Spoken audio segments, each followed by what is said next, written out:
Ça nous a pris 10 ans à apprendre comment construire des carrières de coach. Puis je vais te partager les 3 plus grands apprentissages qu'on a faits dans les prochaines minutes. Je m'appelle Étienne Booth, fondateur d'Engrenage. J'ai créé Engrenage parce que la plupart des gens perdent leur capacité physique, leur liberté de faire ce qu'ils doivent et aiment faire vers 30 ou 40 ans. Pas à cause de l'âge, à cause de l'inactivité. Puis ça, c'est vu comme normal. On accepte ce gaspillage de potentiel humain-là, le gaspillage de la seule vie qu'on a. Je refuse de rien faire devant un problème si important avec une solution si évidente. Engrenage existe pour reconquérir ce potentiel humain-là. Parce que si tout le monde s'entraînait même juste 2 fois par semaine, on serait tous plus en santé, plus heureux et plus productifs. Le monde serait meilleur. Puis j'ai décidé de faire ce qu'il faut pour concrétiser cette vision-là. Voici comment on va régler le problème. En bâtissant des carrières de coach, des coachs qui guident les gens à intégrer l'entraînement dans leur vie. Puis après plus que 10 ans à le faire, voici les 3 plus grands apprentissages qu'on a faits. Numéro 1.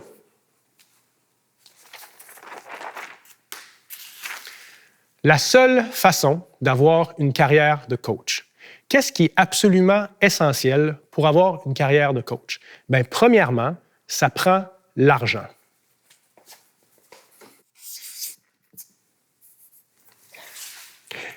Si tu n'as pas plus qu'assez d'argent pour bien vivre, tu finis par crouler sous la pression de survivre. Pas d'argent, pas de carrière. Deuxièmement, ça prend les compétences. Ça prend les compétences. Si tu n'as pas les compétences pour livrer de la valeur, tu ne peux pas avoir de carrière.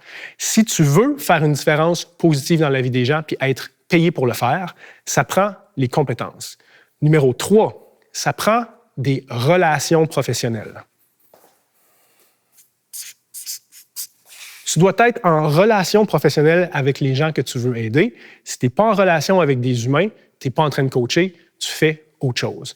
La plupart des jobs de coach ont 2 de ces 3 éléments-là, mais rarement les 3.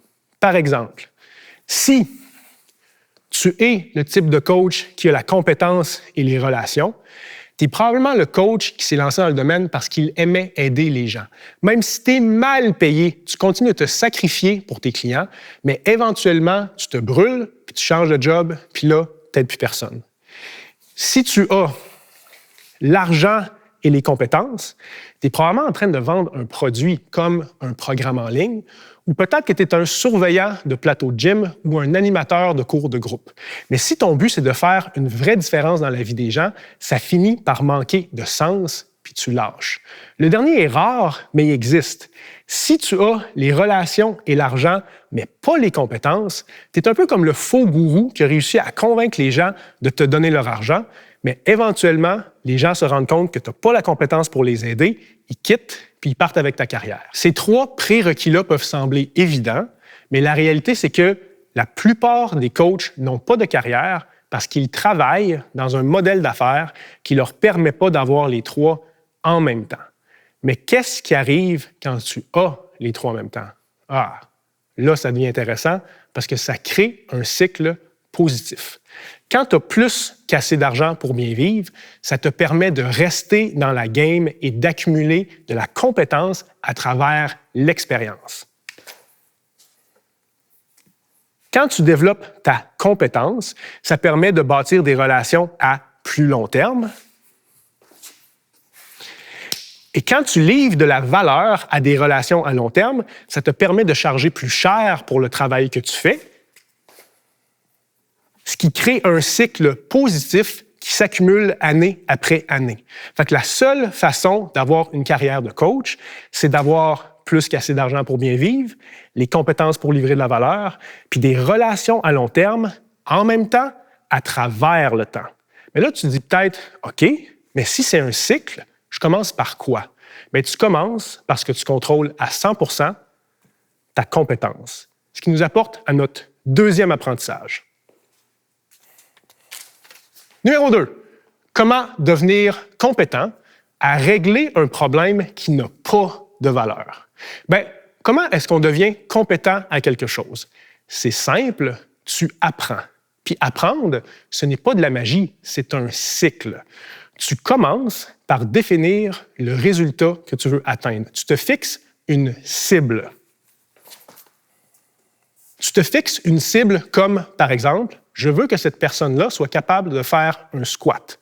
Après ça, tu passes à l'action. Tu fais une répétition. Tu fais une rep. Tu montres à la personne la position, la structure, le pivot hanche, la flexion des genoux. Après ça, tu regardes le résultat, tu cherches du feedback. Est-ce que ça a fonctionné? Est-ce que la personne peut faire un squat? Sinon, qu'est-ce que tu vas faire de différent la prochaine fois? Si oui, comment est-ce que je peux rendre le résultat encore meilleur? Par exemple, la prochaine fois, au lieu de tout montrer les étapes d'un coup, je vais m'assurer que la personne puisse faire chaque étape parfaitement, en même temps que moi, avant de passer à la prochaine étape. Puis tu recommences. Tu fixes une nouvelle cible. Tu fais une nouvelle rep. Tu réanalyses le résultat.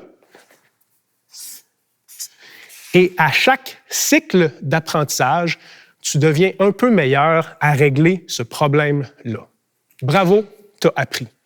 Mais la réalité, c'est qu'une carrière, ce n'est pas seulement d'être compétent. Parce qu'une carrière, ça ne vient pas de régler n'importe quel problème. Une carrière, c'est bâti à régler un problème qui a de la valeur pour la personne qui te paye. Puis c'est là que la plupart des coachs restent pris. Ils deviennent peut-être compétents à enseigner des mouvements, mais jamais à régler le problème que la personne veut vraiment. Ce qui leur manque, c'est une vision du problème qu'ils veulent régler à long terme. Il leur manque de vision. Donc, comment devenir compétent à régler un problème qui n'a pas de valeur? Bien, définis surtout pas un problème de valeur que tu veux régler à long terme.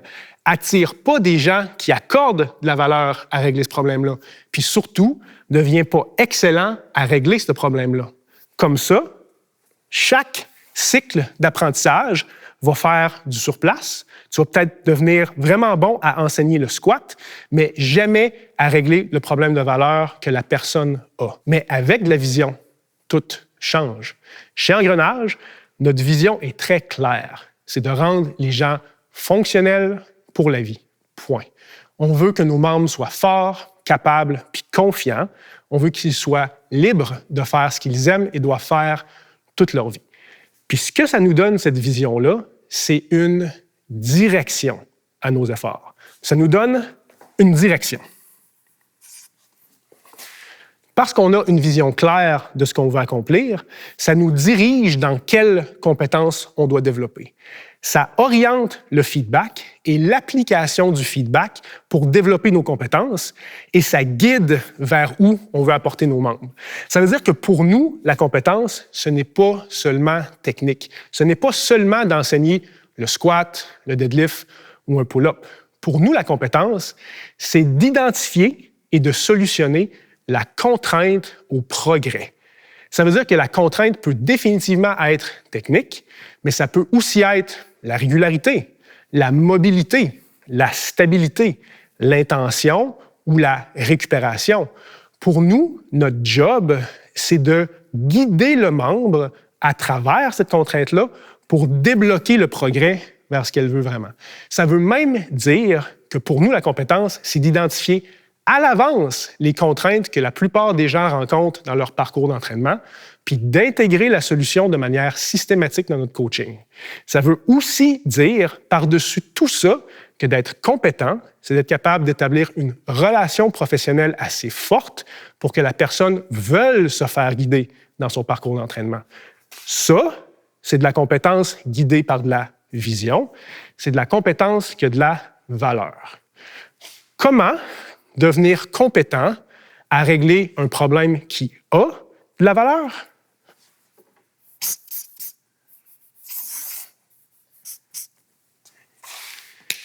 Bien, c'est en ayant une vision de ce qu'on veut accomplir à long terme et en donnant une direction à nos efforts. Sans vision, tu deviens compétent à enseigner un mouvement, avec de la vision, tu deviens compétent à changer des vies. Puis ça a de la valeur.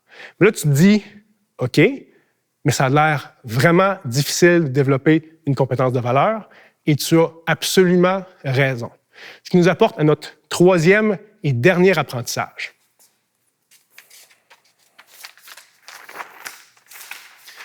Pourquoi le meilleur raccourci, ce n'est pas de travailler jusqu'à l'épuisement? Bien, on a appris quelque chose. Il existe seulement 3 leviers que tu peux utiliser pour développer ta carrière de coach. Puis j'utilise le mot levier vraiment consciemment parce qu'un levier, c'est un outil qui te permet de décupler le résultat pour chaque unité d'effort que tu mets dedans.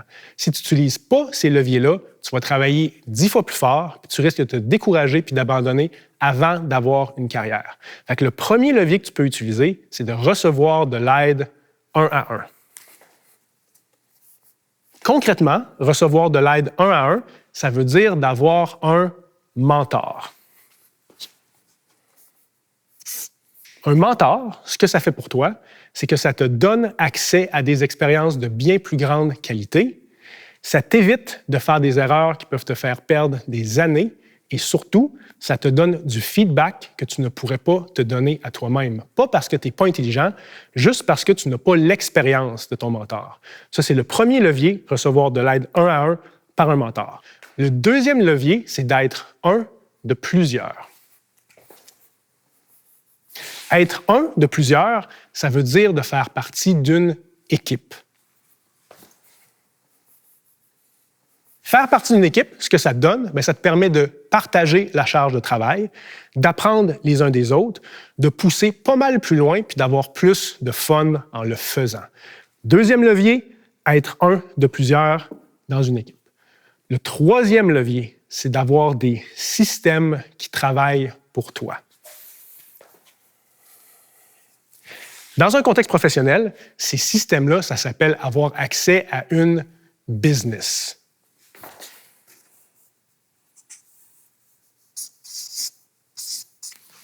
Une business, c'est composé de systèmes comme des systèmes de marketing pour faire connaître ton offre, de vente pour que les bonnes personnes achètent, de développement de produits pour que les gens restent et que d'autres personnes veulent entrer, d'opérations pour que le gym roule rondement, de ressources humaines pour avoir des coéquipiers compétents et de finances pour que tout soit payé à temps et qu'on ait les données nécessaires pour prendre des décisions qui vont nous faire avancer.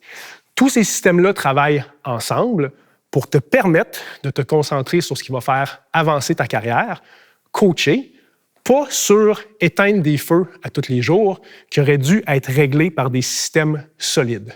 Donc, le meilleur raccourci, ce n'est pas de travailler jusqu'à l'épuisement à essayer de tout faire toi-même, c'est d'utiliser les bons leviers, te faire guider par un mentor, travailler dans une équipe et avoir les systèmes d'affaires qui te permettent de te concentrer sur coacher. En résumé, ce qu'on a appris pour bâtir des carrières de coach, c'est numéro 1, la seule façon d'avoir une carrière de coach, c'est d'avoir plus qu'assez d'argent pour bien vivre, les compétences pour livrer de la valeur, puis des relations professionnelles en même temps à travers le temps.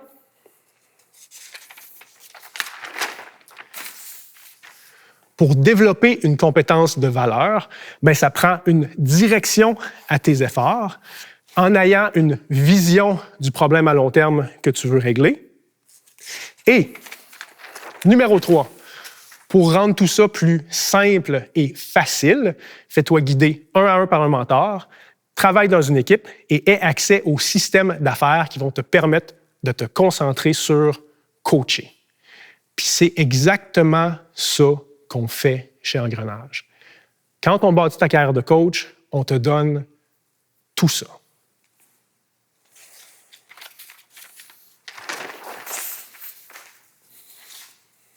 Quand tu coaches avec nous, on commence par développer ta compétence.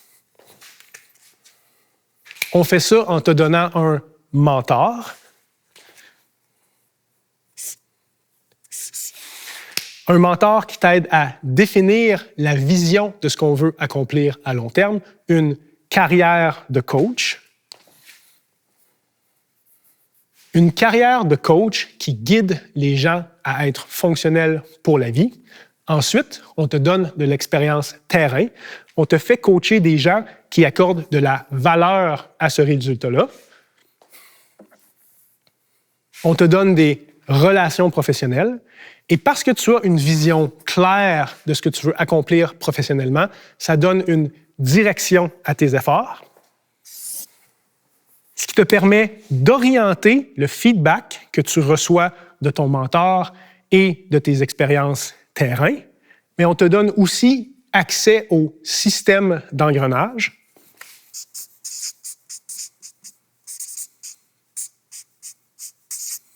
Des systèmes qui ont été spécifiquement construits pour supporter ta carrière de coach et te permettre de coacher pour accélérer le développement de tes compétences. Parce que tu deviens compétent rapidement à résoudre un problème qui a de la valeur pour les gens que tu coaches, on peut charger les prix qui nous permettent de te payer au sommet du marché. On te donne l'argent pour une carrière, ce qui te permet de rester dans la game et d'entamer un cycle positif de développement de compétences, de relations à long terme et de développement de revenus.